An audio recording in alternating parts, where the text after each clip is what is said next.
بخاری مسلم میں حدیث ہے، تم میں سے کوئی شخص اس وقت تک مؤمن ہی نہیں ہو سکتا جب تک کہ میں اسے اس کے ماں باپ اولاد سب لوگوں سے بڑھ کر عزیز نہ ہو جاؤں۔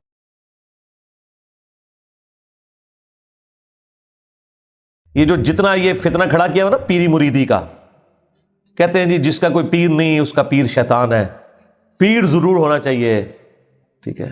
اور جب ہم پوچھیں یہ کہاں لکھا ہوا ہے، وہ کہتے ہیں وہ جی حضرت بایزید بستامی نے فرمایا ہے۔ بھائی حضرت بایزید بستامی کا قرآن و سنت کے ساتھ کیا لینا دینا؟ دین تو اس شخصیت کے اوپر نازل ہوا ہے جس کی قبر مدینے میں ہے صلی اللہ علیہ وآلہ وسلم۔ وہ کہتے ہیں دیکھیں اللہ کے نبی پیر تھے صحابہ کرام کے، اور صحابہ کرام ان کے مریدین تھے۔ اچھا جی آگے چلیں، کہتے ہیں دیکھیں خلفائے راشدین بھی تو صحابہ کرام کے پیر تھے، حالانکہ اس بیعت کا پیری مریدی کی بیعت سے کوئی لینا دینا نہیں۔ نبی علیہ السلام نے جو بیعت لی صحابہ کرام سے، ایک تو ایمان کے لیے، پلس وہ اللہ تعالیٰ کے ریپریزنٹیٹو تھے آن دا فیس آف ارتھ، اور ان سے اختلاف نہیں ہو سکتا تھا۔ اور اس کی اصل وہ سورۃ النساء کی آیت نمبر 59 ہے، یا ایھا الذین آمنوا اطیعوا اللہ واطیعوا الرسول، اے اہل ایمان اطاعت کرو اللہ کی اور اطاعت کرو اس کے رسول کی، واولی الامر منکم، اور اپنے حکمران کی بھی۔ اچھا حکمران کے ساتھ اللہ تعالیٰ نے اطیعوا کا لفظ نہیں استعمال کیا، فرق رکھا کہ ایبسولوٹ اطاعت اللہ اور اس کے رسول کی ہے عز و جل و صلی اللہ علیہ وآلہ وسلم، باقی جس کی بھی اطاعت ہے وہ اس دائرے کے اندر ہے، وَأُولِي الْأَمْرِ مِنْكُمْ، اور اپنے حکمران کی بھی۔ لیکن ساتھ ہی فرما دیا اسی آیت میں فَإِن تَنَازَعْتُمْ فِي شَيْءٍ فَرُدُّوهُ إِلَى اللَّهِ وَالرَّسُولِ، اگر تمہارا جھگڑا ہو جائے اپنے حکمران کے ساتھ تو معاملہ تم نے پلٹانا ہے اللہ اور اس کے رسول کی طرف عز و جل و صلی اللہ علیہ وآلہ وسلم۔ حکمران سے بھی آپ اختلاف کر سکتے ہیں اور معاملہ پلٹانا ہے اللہ اور اس کے محبوب صلی اللہ علیہ وآلہ وسلم کی طرف۔ اِن کنتم تؤمنون باللہ والیوم الآخر، اگر تم اللہ اور یوم آخرت کے اوپر ایمان رکھتے ہو پھر ہی تمہارا یہ ایٹیٹیوڈ ہوگا اور اسی میں تمہاری خیریت ہونے والی ہے، اسی کا انجام بہتر ہونے والا ہے۔ یہ سورۃ النساء آیت نمبر 59 میں اللہ تعالیٰ نے واضح فرما دیا۔ اسی کے تحت ہم کہتے ہیں کہ حکمران وقت کی بھی بیعت ایبسولوٹ نہیں ہے، قرآن و سنت کے دائرے کے اندر ہے۔ پیری مریدی کی بیعت کا تو اس سے کوئی لینا دینا ہی نہیں تھا، یہ تو پیرلل میں انہوں نے سسٹم کھڑا کیا۔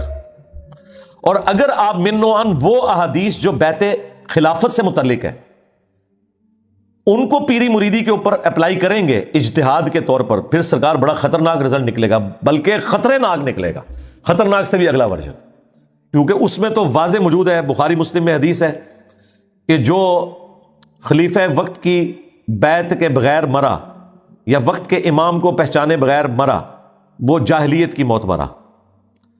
مسلم شریف میں حدیث ہے جب ایک خلیفہ کی بیعت ہو جائے تو جو کوئی بھی بیعت کے لیے کھڑا ہو اسے قتل کر دو۔ اسی پہ میں نے عرض کیا تھا کہ اگر یہ قانون مان لیا جائے پھر تو دنیا کے سارے پیر قتل ہو جائیں گے، کوئی ایک پیر آپ کو باقی رکھنا پڑے گا۔ تو آپ فیصلہ کریں پھر کہ کیا کرنا ہے آپ نے۔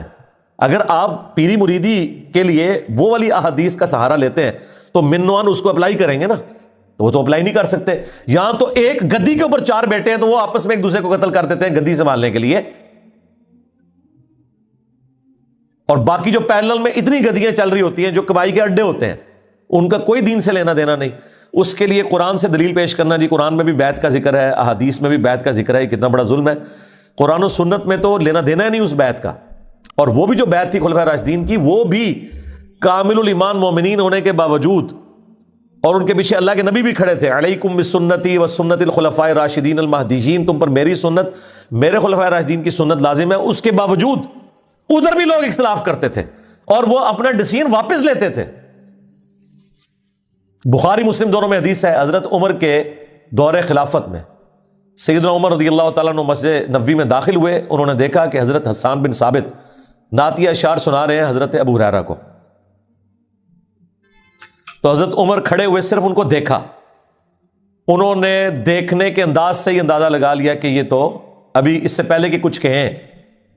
حضرت حسان جو کہ شاعر تھے، بڑی نرم طبیعت، ابھی تو آپ کو اگر ہم بتائیں کہ جنگوں میں بھی یہ کبھی بھی تلوار لے کے سامنے نہیں آتے تھے، شاعروں کے مزاج میں ہی نہیں ہوتا کہ وہ لڑائی کر سکیں، بڑے رقیق القلب لوگ ہوتے ہیں، وہ کسی جانور کے اوپر بھی چھری نہیں پھیر سکتے۔ لیکن یہاں دیکھیں دلیری اتنی، اور کہا ہے عمر اس طرح نہ دیکھ میری طرف، تجھ سے بہتر شخص مسجد میں ہوتا تھا، میں انہیں بھی نعتیہ اشعار سناتا تھا۔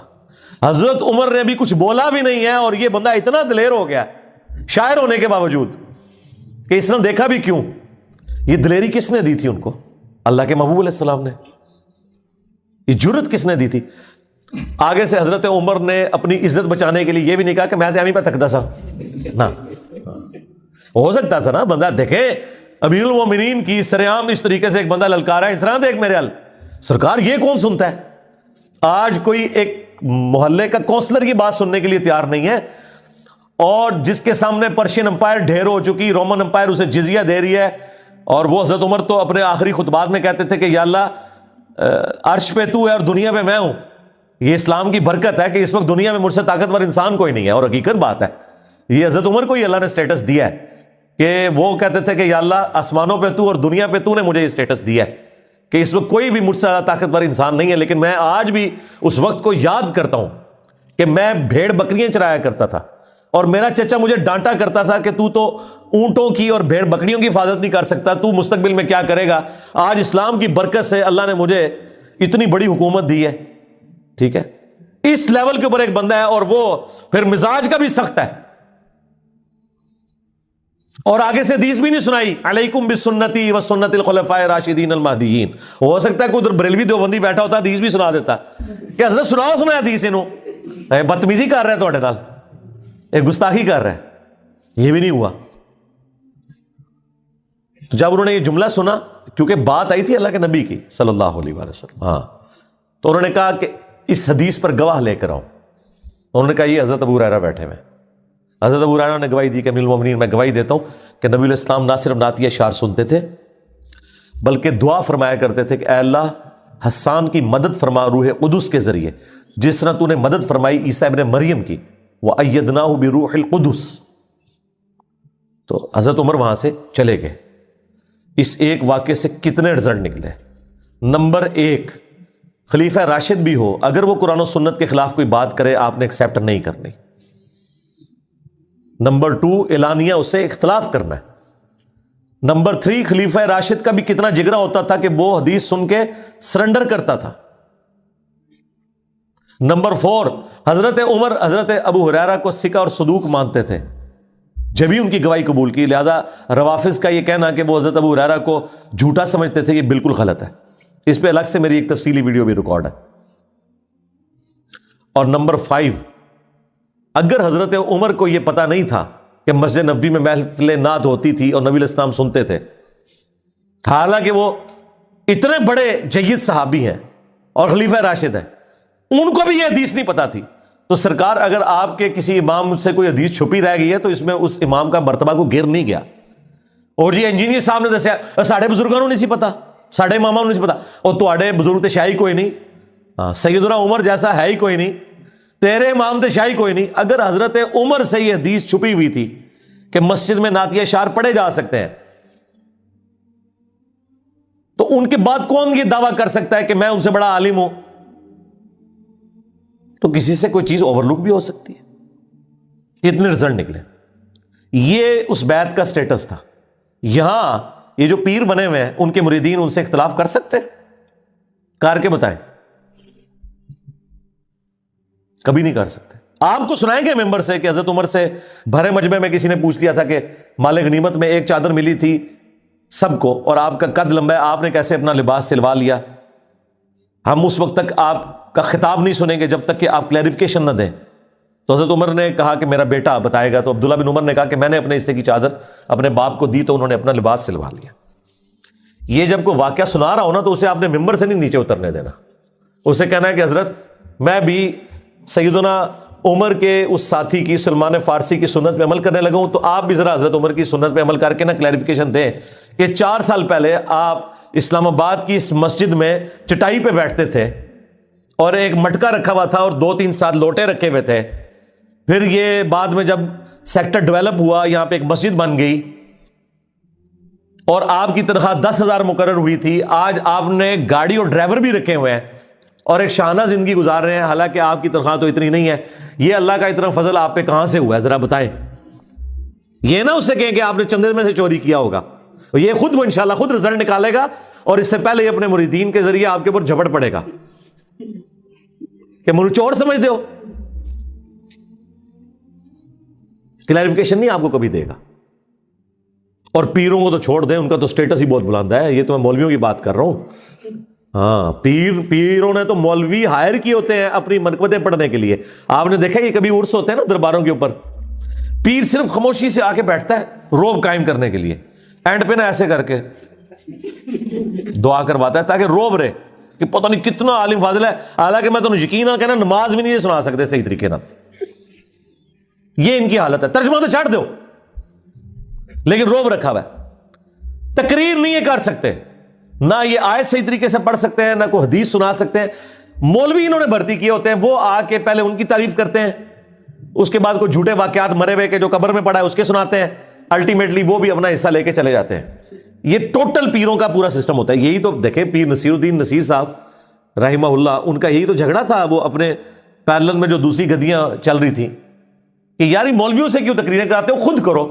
اب پیر نصیر الدین صاحب تو عالم دین تھے, وہ تو تقریر کر لیتے تھے. ان کو یہ بھی پتا تھا کہ یہ جو دوسرے میرے جو پیرلل میں چل رہے ہیں, ظاہر ہے کہ وہ یہ دو بھائی تھے نا, بابو جی سرکار دے دو بیٹے سن جی, وڈے لالا جی تے چھوٹے لالا جی. تو وڈے لالا جی کی گدی پہ تو یہ بیٹھ گئے پیر نصیر الدین صاحب, اور چھوٹے لالا جی خود زندہ تھے, وہ ان کے سسر بھی تھے اور بول چال بھی بند تھی, کیونکہ پیر نصیر الدین صاحب جو ہے نا وہ پیری مریدی میں یہ جو پورا سسٹم ہے اس کی خرابیاں ہائی لائٹ کرتے تھے, کتابی شکل میں بھی تقریروں میں بھی. الٹیمیٹلی وہ گولڈا شریف ان کو جمعہ بھی نہیں دیتے تھے. کبھی ایک بار کو موقع آیا تو ان کو ایک آدھ جمعے کی تقریر دی جاتی تھی, اور وہ اس میں بھی پھر تیا پانچا کر کے رکھ دیتے تھے. خیر انہوں نے پھر اپنی ویڈیوز ریکارڈ کروائیں اور وہ سارا سلسلہ انہوں نے چلایا. اللہ تعالیٰ ان کی غلطیوں سے درگزر فرمائے. جو انہوں نے توحید کی آواز بلند کی تو اس پہ اللہ تعالیٰ انہیں اجر دے.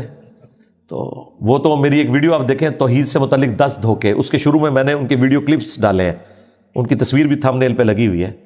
وہ کتنی دلیری کے ساتھ توحید بیان کیا کرتے تھے. وہ کہتے ہیں ماں پی نا, میں کسی کو کچھ نہیں دے سکتا. اور وہ بھی اسے کہتے تھے کہ جدے کوئی ہے نا کہ جوڑ دکھا سکتے آئے دکھائے, میں مان لاں گا. یعنی یہی بات ہے میں کرتا ہوں, کہتے دیکھیں جی بزرگوں کا مذاق اڑا رہے ہیں. میں ان کو کہتا ہوں نا کہ جی وہ تخت بلقیس آ گیا تھا, بالکل آ گیا تھا, آپ ذرا وائٹ ہاؤس کو لا کے مارگلا ہلز پہ رکھے, میں آپ کو مان لوں گا. ہاں آپ رکھیں بھی نا اور ہم سے یہ کہیں کہ ہم آپ کے بابوں کی جھوٹی کرامات مانیں اس بنیاد پہ کہ قرآن میں ایک واقعہ رپورٹ ہوا ہے. تو سب جھوٹ انہوں نے مشہور کیا ہوا ہے, اور پلی لیتے ہیں یہ قرآن پاک کی آیات سے کہ جی قرآن میں بھی بیعت کا ذکر ہے.